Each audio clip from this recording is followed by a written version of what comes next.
પ્રભુ ઈસુના ગૌરવી નામમાં આજની પ્રેમી સલામ. પ્રેઝ લોર્ડ, હાલેલુયા, જય મસીકી. ઈશ્વરની હાજરી, ઈશ્વરને શોધીએ છીએ ત્યારે પ્રભુની હાજરી આપણી મધ્ય હોય છે. અને ગઈકાલે આપણે જોયું કે ઈશ્વરની હાજરી હોય છે ત્યાં પવિત્રતા દર્શાવવામાં આવે છે, ત્યાં પ્રભુની પવિત્ર હાજરી હોય છે એવું આપણે જોયું. પણ ઈશ્વરની હાજરી, પવિત્ર હાજરી હોય છે ત્યારે એ આપણા દર્શન અને મિશનરી કાર્યને પણ આગળ વધારે છે. એટલે કે ઈશ્વરને શોધીએ છીએ ત્યારે ઈશ્વર આપણી મધ્ય હોય છે, અને ઈશ્વર આપણી મધ્ય હોય છે ત્યારે ઈશ્વરની હાજરી એ આપણા દર્શનને વધારે તાજું કરે છે.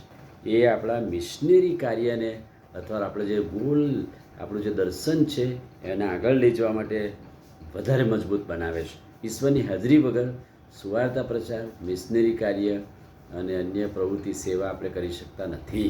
અને એટલે ઈશ્વરની હાજરી એ આપણા માટે બહુ જરૂરી છે. બીજો તિમોથી 4 અધ્યાય 17 વચનમાં સંત પાઉલ તિમોથીને લગતા શું કહે છે? પ્રભુએ મારી સાથે રહીને મને બળ આપ્યું કે જેથી મારી મારફતે સુવાર્તા પૂરી રીતે પ્રગટ થાય અને સઘળા વિદેશીઓ તે સાંભળે. એ નમૂનો આપીને એમ કહે છે કે પ્રભુ જો મારી સાથે ના હોત, ઈશ્વરની હાજરી મારી સાથે ના હોત, તો હું મારું મિશનરી કાર્ય કરી ના શક્યો, હું વિદેશીઓ સુધી સુવાર્તા પ્રચાર કરી શક્યો ના હોત.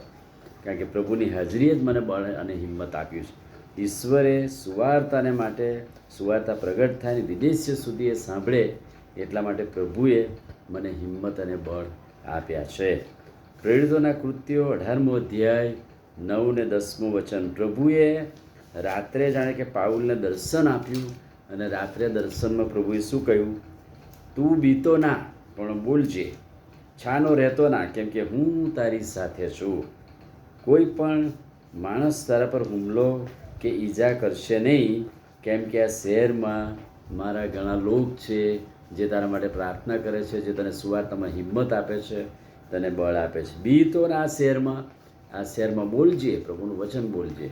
અને એટલે મિશનરી કાર્ય અને આપણા દર્શનને વધુ મજબૂત બનાવવા માટે ઈશ્વરની હાજરી એ જરૂરી છે. પ્રભુની હાજરીથી જ આપણે સુવાર્તાના કાર્યમાં વધારે મજબૂત બની શકે છે. પ્રેરિતોના કૃત્યો 28મો અધ્યાય 20મું વચન. મેં તમને જે આજ્ઞા આપી છે તે સર્વ પાળવાનું તેઓને શીખવતા જાઓ, અને જુઓ જગતના અંત સુધી હું સર્વકાળ તમારી સાથે છું.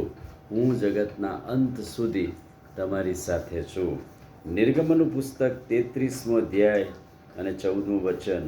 મૂસાને પ્રભુએ કહ્યું કે મારી સમક્ષતા તારી સાથે આવશે, હું તને વિશ્રામો આપીશ. જ્યારે મૂસા જવાની ના પાડતો હતો, કચકચ કરતો હતો, એકલતા અનુભવતો હતો, બીક લાગતી હતી, એવા ટાઈમે પ્રભુએ આટલું જ કહ્યું, મારી સમક્ષતા તારી સાથે આવશે, મારી હાજરી તારી સાથે આવશે. અને એટલે વાલાઓ, પ્રભુની હાજરી એ આપણા મિશનરી કાર્યને અને આપણા દર્શનને વધારે મજબૂત બનાવે છે. જ્યારે જ્યારે ઈશ્વરની હાજરી આપણી મધ્ય છે ત્યારે ત્યારે વધુ મજબૂતાઈથી આપણે સુવાર્તાનું કામ, મિશનરી કામને આપણું દર્શન પૂર્ણ કરી શકીએ છીએ. આમીન. પ્રાર્થના કરીએ. વાલા પ્રભુ, આજે સવારે તમારા તરફના દર્શનને, સુવાર્તાને મજબૂત બનાવવા માટે તમારી હાજરી અને તો તમારી પવિત્ર હાજરી અમને ઉત્તેજન આપે છે. અને આજના વચનને માટે આભાર માનતા અમારી જાતોને નમાવીએ છીએ.